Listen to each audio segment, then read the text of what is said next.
What is up, my friend? Welcome to episode number 66 of the Anthony John podcast. Today's episode, I'm bringing you a best-selling author and a top-notch online business strategist to talk about the importance of personal development when it comes to building your business. So if you've ever wondered, like, man, is investing into personal development, is it actually worth it? Like, can you just read the books and get by? If you've ever wondered that, want to know how personal development actually impacts the growth of your business, sit back, relax, and enjoy the show. Welcome to the Anthony John podcast, the one and only podcast designed to help you become unstoppable in life and business. My name is Anthony John. My friends call me AJ, and my goal with this podcast is to help you remember who you truly are so you can maintain your center in the chaos, embody your potential, and unlock freedom in your life and business. That being said, let's get into today's show. All right, welcome back. Now, before I bring on today's guest, I want to let you know I've created some really good in-depth training on the parts of personal development that actually unlock riches in one's life and business, and you can get access to all of those trainings for free by simply joining the Shift 101 community. You can find that community and all the free training by going over to ajamix.com/community. All you have to do, just go to ajamix.com/community and hit that little request to join button, and you'll have access. It's absolutely free. And just to give you an example of one of those trainings, the name of that training is How to Recognize and Destroy the Invisible Pattern that Keeps Entrepreneurs Stuck on the Same Problems and Challenges Over and Over Again. So that's just one of the trainings. So if you want that training and a whole bunch more, head on over to ajamix.com/community to get access to all of those trainings now. With that being said, let's talk about today's guest, shall we? Her name is Jody Jelas. She's often referred to as one of the most transparent and authentic personal brand marketers in the business, and I would totally agree. She's a best-selling author of a book called Lady Balls. She's an international speaker in both personal development and online business strategy. She's the founder of Lady Balls Movement and the CEO of her digital agency, The Profit Vortex. Jody is one of the most sought-after female sales funnel speakers on the planet and has traveled the world speaking about online strategies for over a decade. And with that being said, like, she doesn't really need more of an introduction than that because she's just an awesome person. So with that being said, let's get into the interview. Jody, what's up? Welcome to the podcast. Excited to be here. Brilliant. I remember I've known of you since 2012 when I was coaching with Garrett, because I think you were coaching with Kevin Nations back then. You're part of the family, I believe, at the time. 2012, we were both in Kevin Nations' family together, and that's the year I was building Garrett's funnels. Nice. Yeah. Nice. And then we finally met in person over at Streaman's event. I think it was last year, maybe. I was just hanging out at the year before. It was about 2 years and a ago. half ago. Yeah. Fuck, already been 18 months. Holy shit. That was the last time I was in America because I was due to come back in 3 days before lockdown. I just kind of, it'll be all right. Everyone's going, I don't think you should go. It'll be fine. And then, I'm sorry, your flights are cancelled. That's a no. So good thing they were. Otherwise, you'd be stuck in America. Exactly.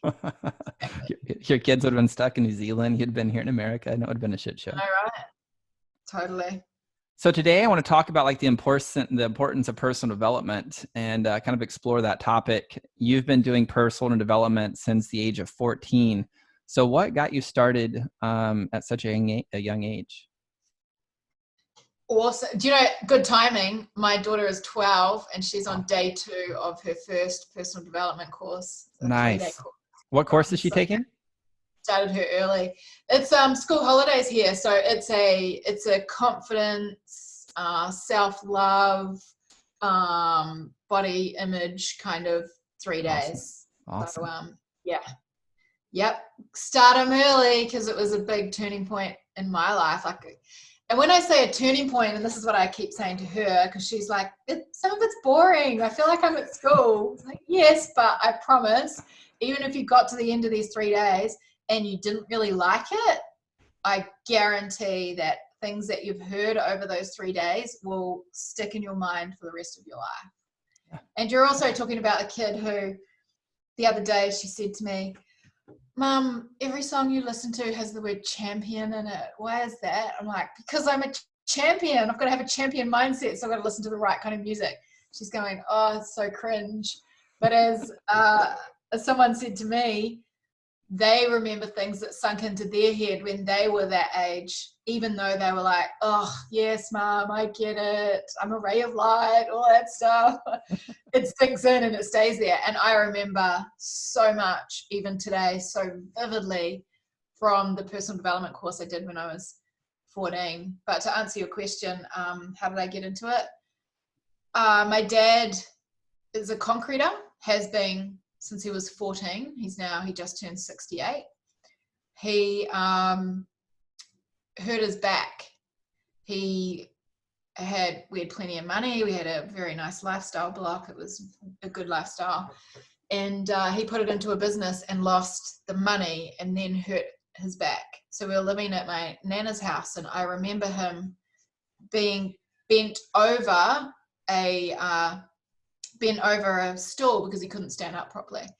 So he was driving down the road, and the doctors were trying to get him to have surgery on his back. And he said, "It's no, strong, stubborn Croatian. There's no way in hell I'm letting anyone cut me open.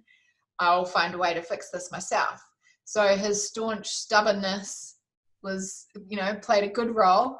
And he was driving down the road, and John Keogh Mind Powers, he's from Canada, was coming to New Zealand, and he was teaching you how to heal yourself.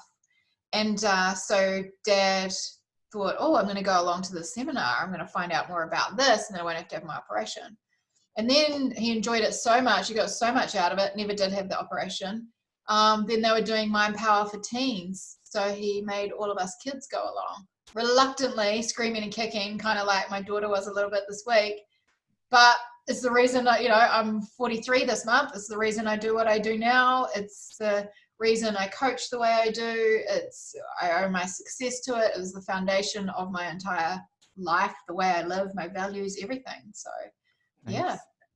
Why do you think you owe so much to personal development? I mean, you're big on the strategies and the tactics and the tools and building funnels, and that's important.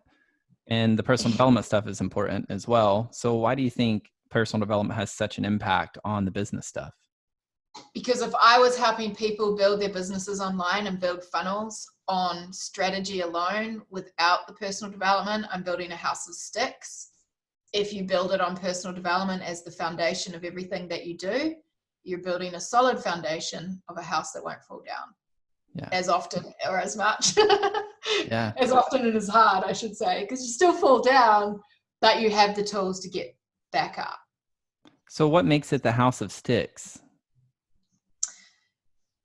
I think people go into, and I'll refer to building funnels because that's what we do.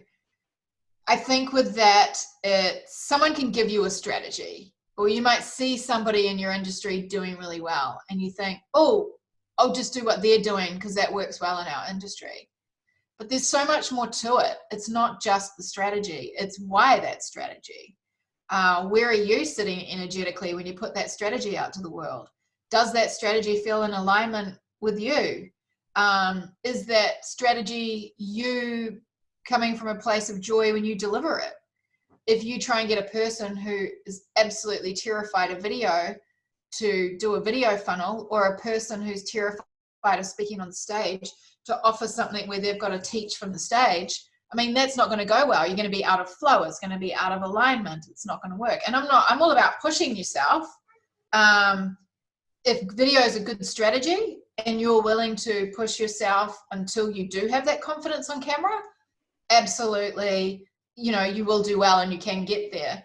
But also at the same time, if you're trying to sell something in a way that's out of alignment, it's just not going to sell. And it's no matter how, what's the word? If somebody's not into personal development or any kind of spiritual anything, and they're trying to force it, I even say to them that there's always that one underlying factor that I can never explain, and it's energy that will repel sales, and you won't be able to explain it. What part of energy do you think it is that repels sales? I think, well, they're just going against the grain of what they, who they are. if they're out of alignment. And that comes down to the way they deliver it, the strategy they choose, the offer they're putting out there, the tactics for putting the offer out there. So I can't do pretend it's live webinars. Can't do it. I'm not going to try and fool some person into pretend live. Look at the flashing buttons that pretend I'm live when I'm not. Like, I cannot do that. It makes me feel sick even thinking about it. Can't do fake. I will do webinars that are automated, where there might be some live chat, or it'll be the replay of a recording, and I might have people asking questions, and they can still ask a question in live chat or in the pop-up with emails, that kind of thing. But yeah, I can't bring myself to do. It's so against the grain. Makes sense to and me. I know that so many people teach the strategy of do this and this and this so it feels live. It's like, I am not going to use that trickery. It's not authentic to me. I can't do it. Yeah, I'm very similar. Probably to my detriment at some times, where I'm like, no, it's not real. I often think that. It's like, because then you can flip it and you go, well, if they do buy my product because they thought I was live, my product is helping that person to grow their business or transform in some way. So am I doing them an injustice by not using the trickery and wizardry to get that sale, because the sale is helping a person? No, can't do it. I'd rather have less sales, or there's so many other ways you can do it that are authentic. Do you think when it comes to personal development, there's a group of people who use it to bypass the real issue? Like, even in business, people can go sell strategy or marketing strategy, and they're not really getting down to the root that's going to change the fruit. Do you think some people kind of rely on personal development too much, and it becomes essentially the same thing, just different side of the coin? Yeah, so speaking of two sides of the coin, I know someone who does extremely well at teaching strategy. He's brilliant on a stage. Lots of people follow him, does very well. Personal hate of the word law of attraction, manifesting, any of those words, he hates those words. He'll joke about it all the time, but he's so brilliant at what he does.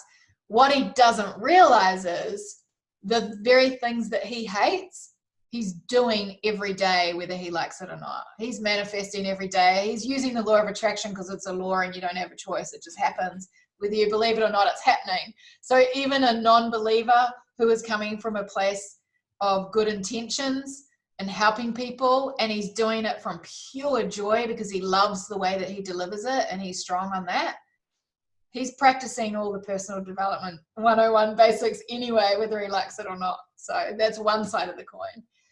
The flip side, the amount of people who overthink and procrastinate and use personal development as a self-sabotage tool, subconsciously or consciously, equal amounts.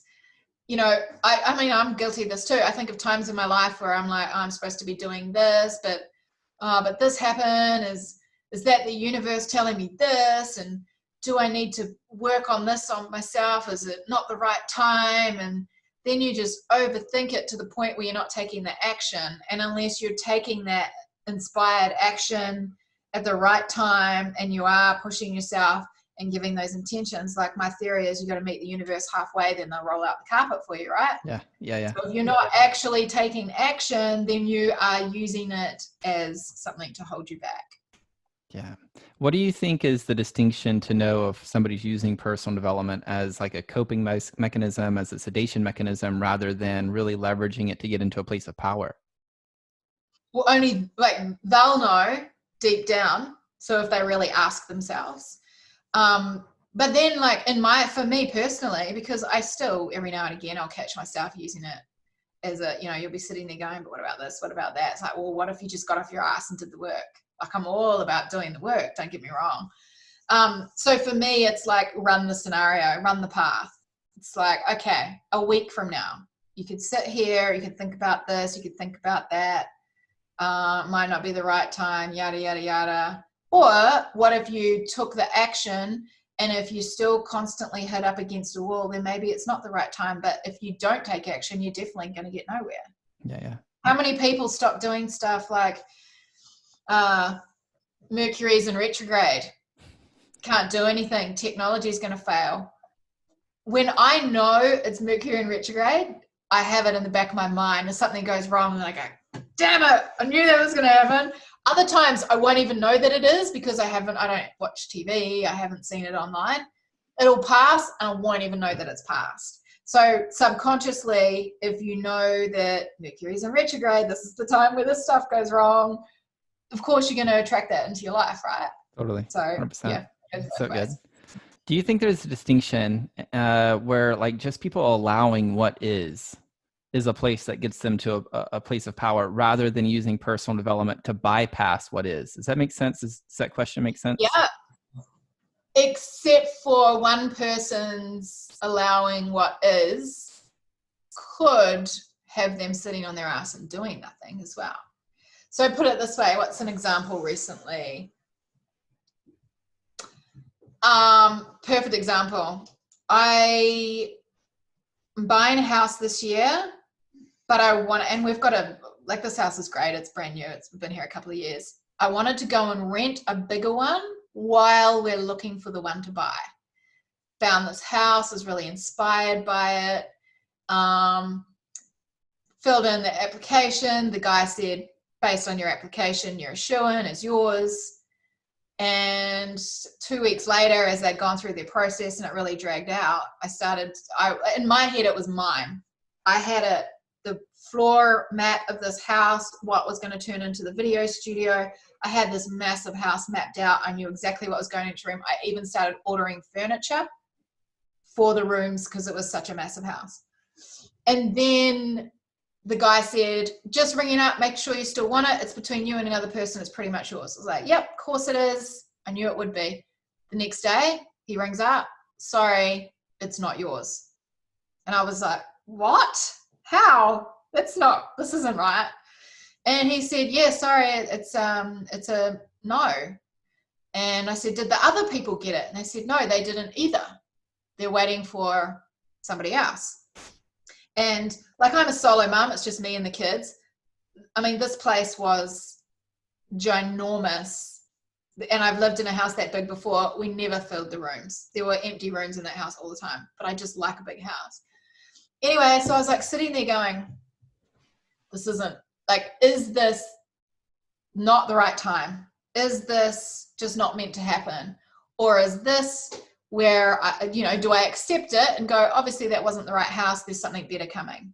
And of course, all my friends are saying that, oh, if it's not your house, there's a better one coming. The stubbornness in my head, nope, I'm going to find a way. I'm going to find a way. I'm going to find a way. So I went back to the agent and I went, let's get to the nitty gritty of it. Why did I not get the house? What do I need to do to make it happen to get the house? He told me, and 24 hours later, we got the house. So that night, after him saying, sweet, it's all yours, I was sitting there and I went, there was a hurdle and I made it happen. And I'm very proud of myself I can make shit happen if I want to. You find a way, right? Yeah. It's like selling anything. You find the void of how you can serve that person and you fill the void for them. You be the bridge to get from A to B. So I'm like, okay, I've got to be the bridge from A to B, made it happen. So I was sitting there that night after getting the house and I thought something, like, I felt everything physically in my body. I was like, something's not right. Something's off. Am I meant to have this house? How do I even know? Should I flip a coin and whatever the coin says is the answer? Why was it not as easy as I thought it was going to be? And I sat there and I just went, there's something about this. Like, there's something not right. And less than an hour after him telling me he got the house, I messaged him back. I had my phone in my hand and I was 50-50. I was fighting it. And I said, there's a change of plan. I would like to withdraw from the house. And I just threw my phone away going, what did I just do? What did I just do? I've been working on this for 2 weeks. I made it happen. Well, it just didn't feel right. And as soon as I threw my phone away, I felt like this big relief and I knew I was not meant to have that house. Mm. So, and I thought most people are going to sit there and go, oh, the house the first time, oh, the house isn't ours. Oh, well, moving on. But I just went into full, no, I'm going to get it done. But yeah, it turns out that house was not meant to be my house. So if I just went with it, let it be, took the sign, I could have just moved on. But yeah, anyway, obviously I was meant to go through that process.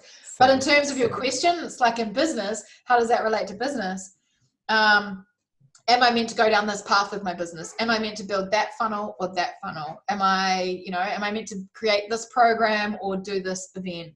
Trying to work out what you're meant to do. A lot of people will sit there flapping and do nothing. So there has to be some form of action. But if you're trying to do something and you keep hitting up against resistance, there comes a point where you've got to ask yourself, like I did with the house, eventually, am I meant to be doing this? I can make it happen, but am I meant to be doing this? And really just trusting your gut in the process and things that feel like flow as opposed to things that feel like hard work. Yeah, even relationships too, right? Yeah, totally. Everything. So let's come back to the story because there's some really good stuff in here. So when you heard the news that it wasn't your house, did you feel angry or sad, or what feeling were you feeling?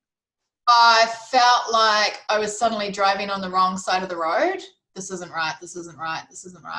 And it wasn't right because I had to just do that little process for the next 24 hours to make it mine. Sure. Just to prove to myself that I can.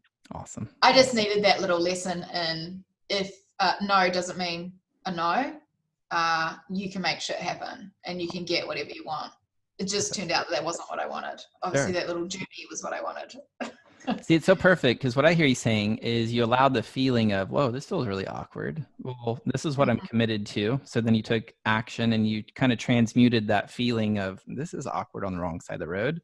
And you were with it, but then you transmuted it into, no, this is what I fucking want. This is my desire. Yeah. When you could have been like some people in the personal development space, it was like, oh, let me go use my affirmations and avoid feeling weird on the side of the road. Let me go meditate and avoid feeling weird on this side of the road. Like instead, you chose to allow the weirdness, channel it into what you want, and then also still feel what you feel and be like, this still doesn't feel off, and listen to that. Without really clearly knowing what I was feeling. Because I just felt it was off, but I didn't know why. Yep. And I just had to trust that it's off and let this unfold. Let this unfold by forcing it as any way you possibly can to get the outcome you want. Yeah. I mean, at the end of the day, the outcome you get is the outcome you want, whether you like it or not, Totally. Mm-hmm. What are some of the big mistakes you see people making in this online game when it comes to personal development? Like you touched on before, they use it as an excuse. They will use it as an excuse not to do things and not take action, think it's going to fall in their lap from the sky.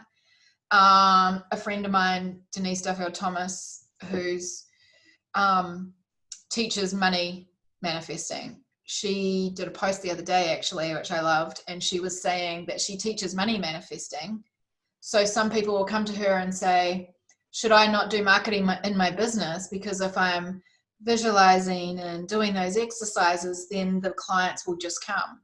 And she went, no, because doing marketing is you intentionally, it's part of the manifesting. The action is part of the manifesting. It's like things aren't necessarily, they're not going to fall from the sky. Sometimes you just get the golden ticket, it falls in your lap. But if you look back, there's always things that lead up to that. Or maybe it's just your time and you really fucking deserve it. It's like now, everything, the world goes into lockdown, right? I've been in the online marketing game for 20 years. I've had years where I've made amazing money that blew my mind. I've had years where they were really quiet. Last 2 years were really quiet. I had surgery, got an infection, couldn't drive for 3 months. That sucked. It just took me to a bit of a darker place, and I'm like, man, I haven't been to a place like this since I was a teenager. This doesn't feel right. Come out the other side of it, and I'm like, you know what? I'm all in on building funnels with Kartra. Kartra's sending us all of these fabulous leads. Business is doing really well. After 2 years of being really quiet, I feel like Kartra and the funnel building leads are all handed to me on a silver platter, except for I've worked 20 years getting good at this to have these opportunities fall in my lap, you know. I've worked my ass off to get to this point. And now you look at the industry. So statistically, last year, they were saying by 2025, online marketing is going to be, you know, online education is going to be a $350 billion industry. That was going to be by 2025. Well, guess what? Lockdowns happened. Online buying, people buying education online has increased by 275%. What was going to be a peak for my knowledge and my industry has just tripled speed, brought it into the now, thanks to COVID, you know. So COVID's happened. It's, you know, it's been tough on some people, but I've just had the best 4 months of my business in 4 years. So it's kind of like lots of blessings have happened, but I've also worked 20 years to get to a point where I'm open to these opportunities falling in my lap. Totally. Yeah, you've been creating content, putting out videos, podcasts super consistently for a very long time. And then even if it's not consistent, like the last 2 years, because I was doing my Lady Balls personal development retreats, right?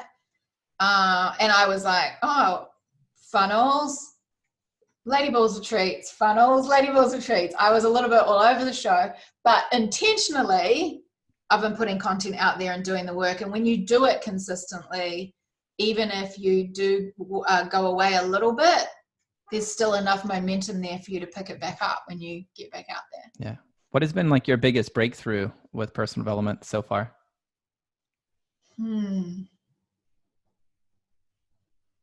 Like my brother turned 40 the other day and everyone was joking about, and so was I, about him being old. But I said to him, you know what? This is where it gets good, because I think when you're younger and doing personal development, you know, obviously I started quite young, but even in my 20s, I didn't quite get it. And then as you get older, every year, exponentially, you just like the penny drops. Oh, that makes sense now. Oh, that makes sense now. And so I think maybe the last 2 years, maybe since that dark time, has probably been the biggest growth. Maybe that contrast of knowing, being in that dark space. And I look back now, coming out of it, and it was the drugs. It was just the drugs messing with my mind. But I knew it wasn't an end or anything like that. I knew that it was just a dark time and I would get through it. And and then I look back and went, oh, do you know how much horror, you know, drugs and horrible crap was in your system that was totally interfering? But it gave me that contrast that when I was back, I was, you know, back bigger and badder than ever, as they say. Awesome. What are some of those things that you learned earlier in life and then now that are like starting to like click, that you're starting to see and be able to integrate quicker and quicker? I think you get better at trusting your intuition. You just, like, I'm way better at listening to my, like that example, I'm just way better at listening to my body. My body screams at me when something's up. And, you know, old me might have been, I've got this injury. It's from doing that day. Like, well, is it, or is, you know, what's happening? What's really going on? So, I just got to intuition, listen to your body more, or whatever speaks to you, you know, whether it's the voices in your head. Getting quiet, I think, getting that quiet time. I used to think I had to be around people all the time. Now, if I don't get quiet time, even the kids know, it's like, okay, everybody needs to be somewhere else right now. Mum needs a quiet brain. It's like when you park a car and you turn the radio down so that you can park. It's kind of like that. If you can shut off the noise, then you can listen to your intuition better. Even like we said before, just before we, you know, went live, it was everything's so loud, and I'm all for people having their own opinions and being okay with it, you know, like people close to me. No one I know agrees with everything that I believe, but they don't have to, and I don't care about that. That's not the point. Everyone's got their perception. But recently, with so much going on in the world, I was finding there was so much opinion and so many different perceptions, and everybody was putting them on social media, that it just started to consume me. And so I started by removing all social media off my phone. Even my friends, I all went, we got WhatsApp, Viber, Facebook Messenger, actually normal phone, all these different ways. I actually said to my friends, you have my phone number. If you need me, I'm deleting everything off here, or it's just noise everywhere. And so, yeah, social media, I don't even look on the weekend now. I haven't looked at my Instagram in probably a week now. Like, I was checking in, but I haven't even looked on there. And I'm a marketer. I should be on there doing strategy, but I've got a team that does that. I don't need to necessarily look at it, They run things by me. So, yeah, just quietness. Get quiet. Brilliant. What is let's switch gears a little bit. Like, what's a funnel that you're seeing is working really, really good inside Kartra and just strategy wise right now in 2020? Quizzes, because not everybody's the same. So if you can ask their questions and then sell to them, share the right content, serve them in a way that is specific to them, then even better. So statistically, I had a client who was delivering a webinar, 12% were watching it to the end. We put a quiz in front of that. They had 4 outcomes. So this particular one was hormonal body types for over 40s. They took the test to work out what their hormonal body type was.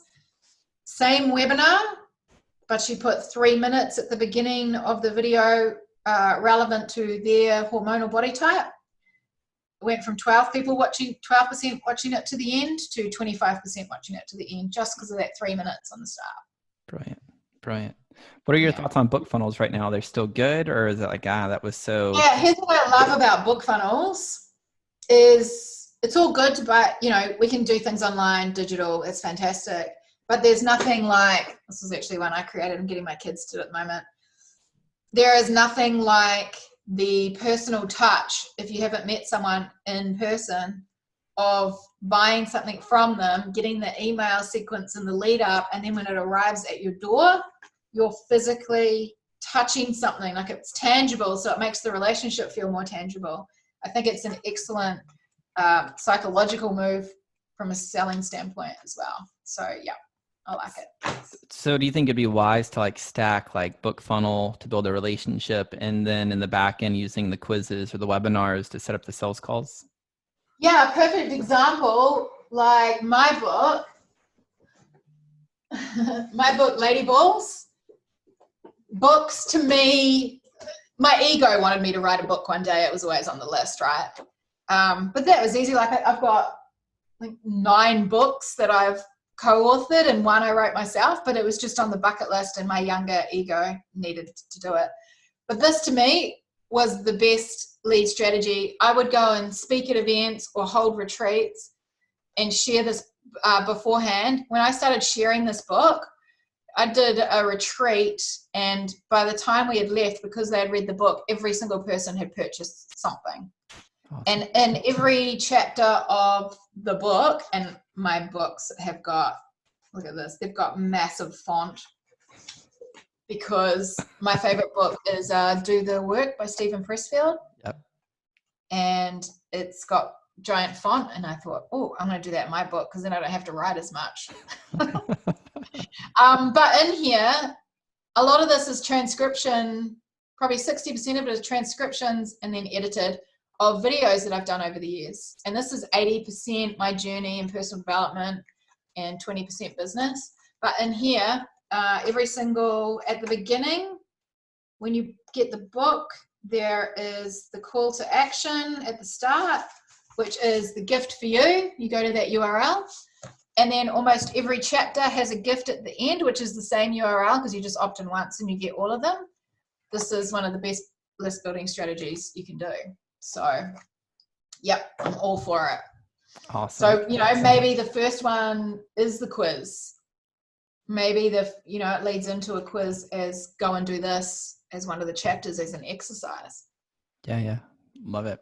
And why are you using Kartra rather than Infusionsoft or Act Campaign or whatever? Like, what are you really liking about Kartra?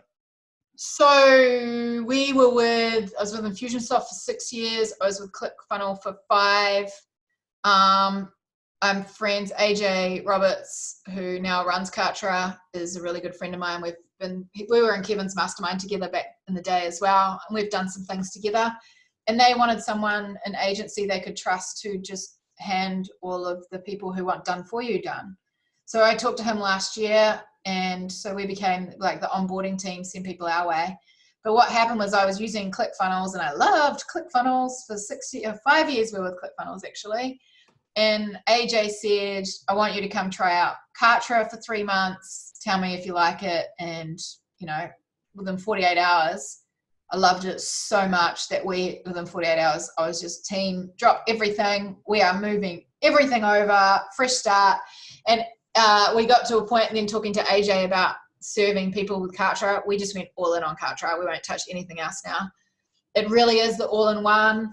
It's your email marketing system, and the deliverability is incredible. We had one list of about 3,000 people. We moved from ConvertKit, which I loved ConvertKit, moved them over to Kartra, emailing the same way. We went from 13% open rates to 30% open rates. Wow, doubled your open rates. It was amazing because they've got really strict list cleaning services. So any emails that might kind of give your list a bad name, they clean all of that out when you import them. They keep it really tight. The funnels, templates are better. We build lots of templates and sell templates now. We've got a quiz template that we sell. It's like $197, I think it is. Right. Has a membership site in it, all membership site stuff, help desk, ticketing system, live chat. When you upload a video, you can tag a video. You can put call to actions in the middle of your videos. You can upload a video and have people watching it and then stop it at 5 minutes, and the little pop-up comes in the video and tells you, hey, do you want to watch the rest of this video? Put in your email address. Like, I was just showing somebody through it this morning so they could see, they were comparing it. It really does have everything. Awesome. Yeah, I've been with Infusionsoft for 6 years now, I think. Yeah. I'll have a love-hate with Confusionsoft. Like, I love it because it works, and then I hate it because it's so fucking confusing. And now it's Keep, and so there's a part of me that wants to move over to Kartra or something of that nature, but then I'm like, oh God, there's gonna be so much work to move everything. Which is over. what a lot of our clients at Kartra send us, is people going, I want to migrate. Can you just migrate it for us? So we do. We bring the lists over. Awesome.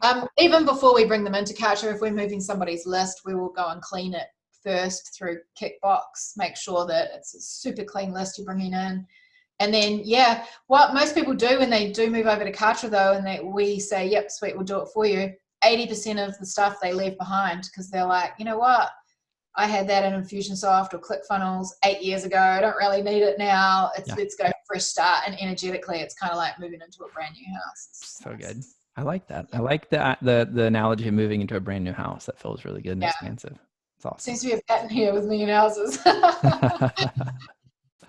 So where can people go learn more about like what you have going on with Lady Balls? Are you still doing retreats? I mean, I guess not with COVID, but are you doing anything virtual, or are you just all doing Kartra and funnels right now? So I'm focusing on Kartra right now. If you go to ladyballs.com, you can still get the book. You can either download it, or there's a link to go and buy it at Amazon if you want a hard copy.